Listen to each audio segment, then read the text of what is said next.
Arthur's Thanksgiving, an Arthur adventure.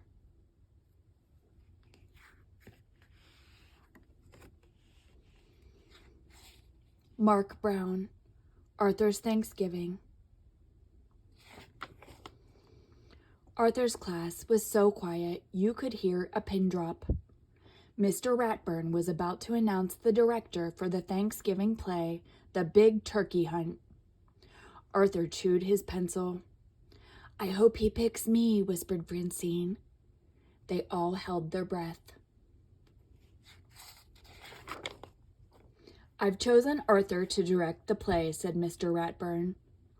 He handed Arthur the script. "Me? The director?" said Arthur. "Oh, no," grumbled Francine. "This is going to be a disaster."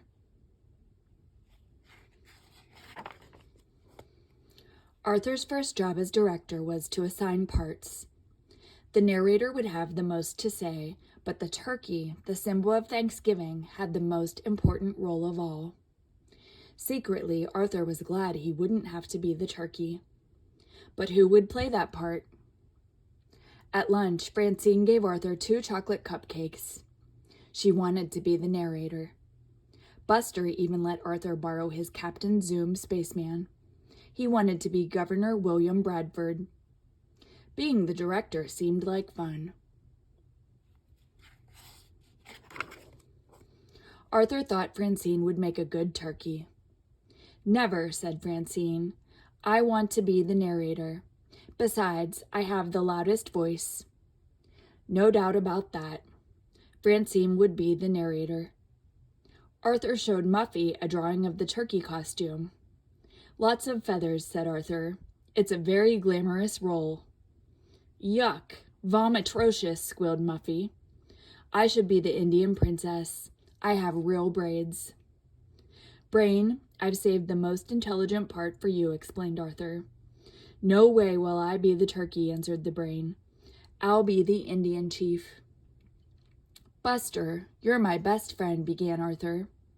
"The part is real easy. Only 1 line, and it's the best in the play." "I want to be Governor Bradford," said Buster.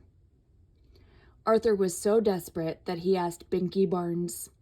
"The turkey is a strong and powerful animal," argued Arthur. "Yeah, without saying a word, it can make you look like a fool in front of the entire school," said Binky. The play was only 6 days away. Where would Arthur find a turkey?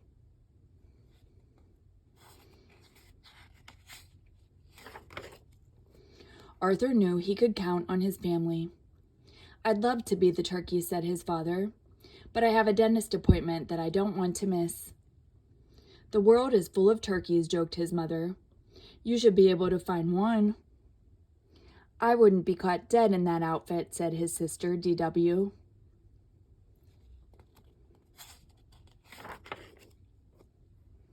"Let's talk turkey," said Arthur over the PA system at school.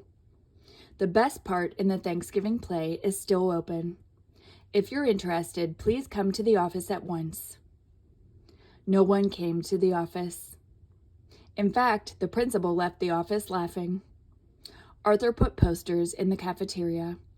He placed ads in the school paper. Nothing worked.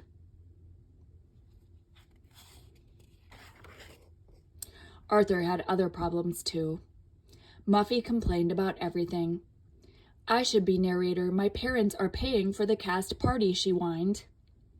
Francine would not take off her movie star glasses. "They're good luck," she explained, but she was having a hard time seeing what she was doing. Buster couldn't remember his lines. "In 1620, he recited, "we sailed to America on the cauliflower."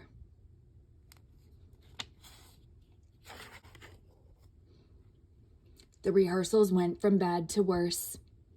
"When the Pilgrims and Indians decided to celebrate their friendship," said Francine, "they began to hunt for a turkey." "We cooked beans and pumpkin pies," whispered Sue Ellen.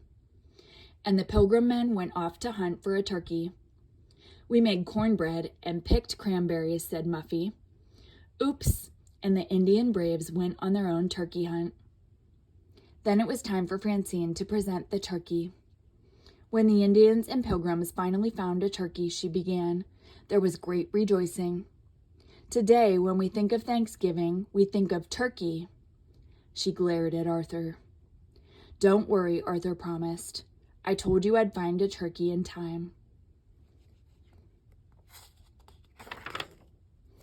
As a last resort, Arthur decided to rent a turkey. But that wasn't such a good idea. If you don't get a turkey by tomorrow's performance, said Francine, I quit. Everyone agreed. No turkey, no play.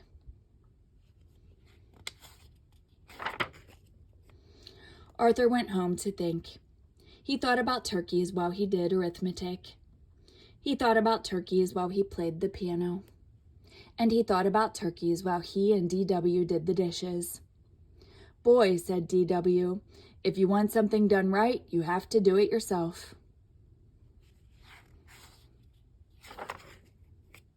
The next morning, Francine, Muffy, and Buster stood before Arthur.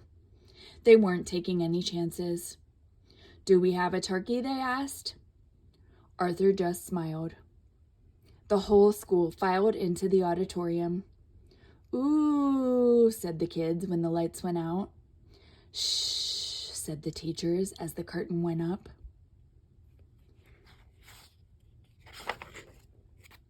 In 1620, we sailed to America on the Mayflower, recited Buster proudly. Phew, said Arthur. The play continued smoothly.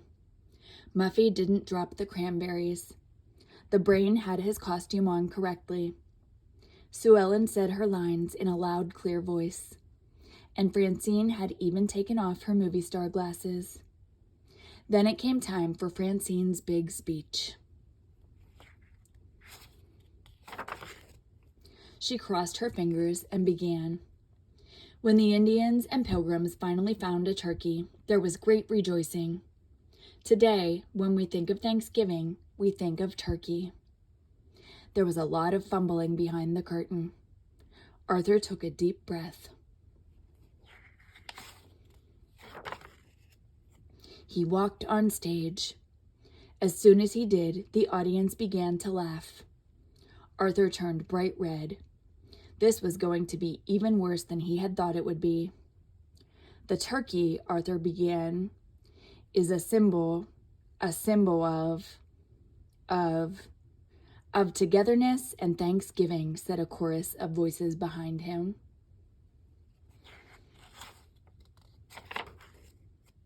Arthur turned around and smiled.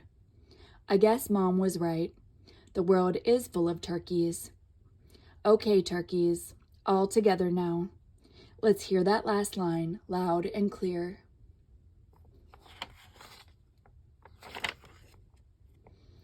Happy Thanksgiving.